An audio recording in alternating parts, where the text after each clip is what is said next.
Bon après-midi, Peter Creva Rurangwa. Nous sommes de retour et nous avons une émission maintenant en français pour répondre à notre ami. Quelqu'un, je n'ai pas pu identifier son nom, mais du moins, ce que j'ai pu connaître, c'est qu'il est identifié par Pro-Christ. En fait, c'est comme une chaîne YouTube. Pro-Christ. Monsieur, je vous salue. Ou bien si c'est une dame, je vous salue aussi. Vous nous avez posé beaucoup de questions par rapport à la philosophie de Spinoza que nous propageons ici. Nous divulguons, nous mettons à la connaissance, à la portée de plusieurs personnes, la philosophie de Spinoza. Et vous nous avez posé des questions. Avant que je ne réponde à tes questions, je vais d'abord rappeler en peu de mots ce que dit Spinoza. Spinoza pose un principe premier. Il dit, le premier principe, c'est que Dieu, sans Dieu, rien ne peut exister. Il faut un être infini, un être éternel, qui ne suppose pas un agent extérieur, qui ne suppose pas, qui n'est pas une cause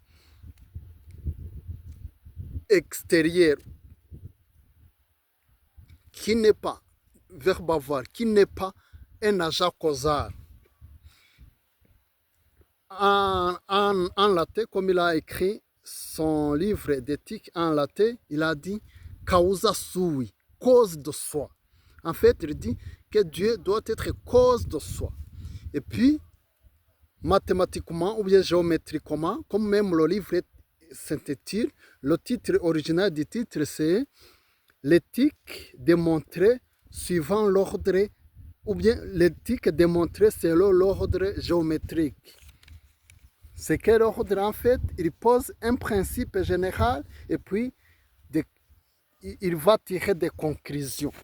L'existence de l'homme va être tirée du principe général qui est l'existence de Dieu. De Dieu va découler toute autre chose. C'est ça. En fait, le principe premier, c'est Dieu.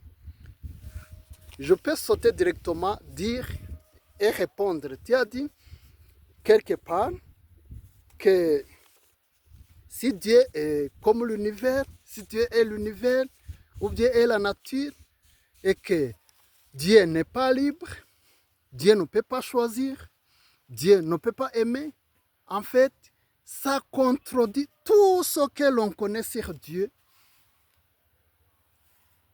Ça contredit Dieu. C'est ce qu'en fait tu voulais dire.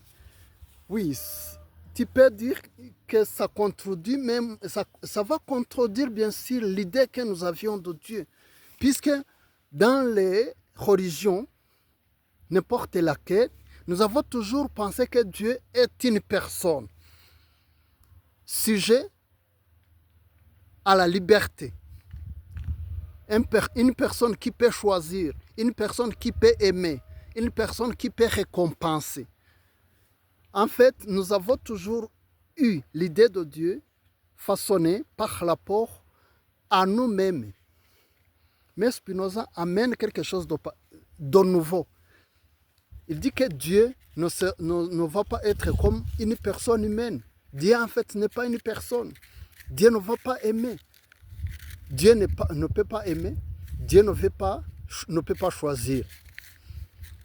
C'est en fait les ordres-là de la nécessité, comme tu le disais, qui forment Dieu. Dieu, en fait, c'est toutes les possibilités, c'est l'ensemble des possibilités, les lois nécessaires qui sont là. Dieu n'est pas à l'extérieur. Et ces lois sont éternelles, n'ont pas été créées par un être qui est extérieur à la nature.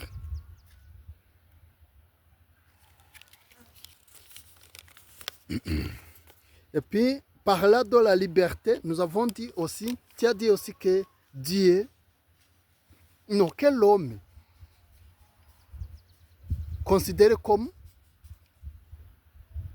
un homme qui est l'être humain qui est en prise aux forces de la nécessité, qui suit seulement les lois de la nécessité, il est dépourvu de son caractère fondamental qui est la liberté, la conscience de la liberté. J'explique ça aussi. La liberté, comme nous la concevons chez l'homme, Spinoza a dit, cette liberté est illusoire, puisque nous la considérons toujours en nous basant sur ce que nous pensons de l'essence de l'homme. Dans la philosophie traditionnelle, chez Platon, chez Aristote, même chez Descartes, nous voyons que l'homme, c'est un être de raison. C'est ça, c'est ce qui le différencie d'autres animaux. C'est l'animal raisonnable. Mais lorsque Spinoza va venir, un existentialiste, c'est un précurseur des philosophes existentialistes. Il dit quoi en fait? Il dit que l'homme n'est pas un animal raisonnable comme essence. Par l'essence, il dit l'homme c'est un animal de désir.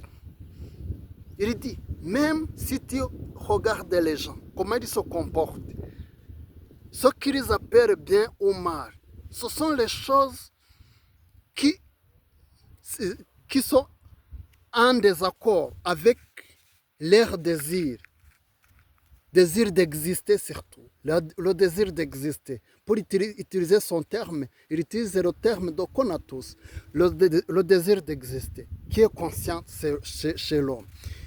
Quelqu'un va dire, je t'aime, j'aime cette voiture. Mais après un moment, il va dire, ah, je ne t'aime plus.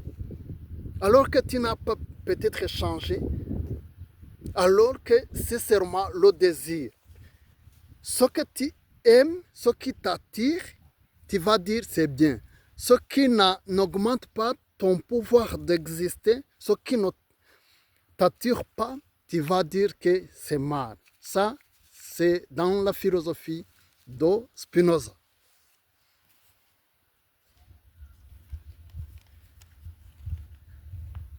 Quelqu'un qui conçoit la liberté sans fondement par rapport à des agents, par rapport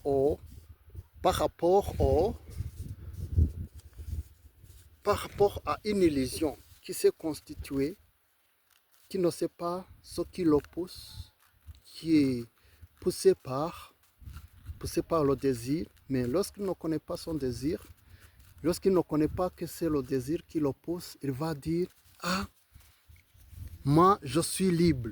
Quelqu'un va penser qu'il est libre. Alors que son désir a des causes psychologiques d'abord, les causes biologiques, les causes historiques, les causes culturelles. Toutes ces causes ne peuvent pas être maîtrisées par le sujet. Donc, quelqu'un va prendre une décision, il va penser qu'il est libre alors qu'il ne l'est pas du tout. Pour expliquer ce que les gens appellent liberté chez l'homme, Spinoza donne un exemple. Il dit, si une pierre est en train de rouler sur une pente, si tu donnes la conscience à la pierre va dire, ah, moi je suis libre de penser, je suis libre de descendre, je suis libre d'écraser quelqu'un que je vais rencontrer. Alors qu'il est en train de suivre les lois de la gravité, il est en train de subir la poussée de quelqu'un qui l'a lancé. Donc, en principe, chez Spinoza, l'homme n'est pas libre. Une forme de liberté qu'il met entre parenthèses, c'est seulement la connaissance, l'étude de quoi? Des lois qu'il nous faut agir. Et il dit dans le chapitre surtout 3, ou bien dans la partie 3 de l'éthique, il dit que l'homme n'est pas un empire parmi d'autres et notre empire. Donc il dit que l'homme n'est pas comme une île.